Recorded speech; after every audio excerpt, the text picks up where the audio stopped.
How to play Fishdom. Hi guys, it's Mekran from Gaming for Beginners. Today I am going to guide you how to play Fishdom.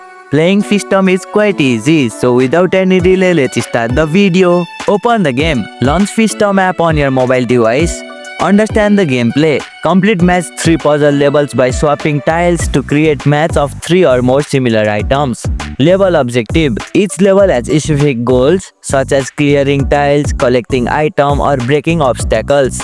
Earn coin and star. Completing level rewards you with coin and stars, which can be used to decorate your aquarium.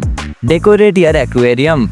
Use coin to buy fish, plant, and decorative to make your aquarium beautiful and increase the beauty rating. Use booster. Create and use special boosters to make bigger matches.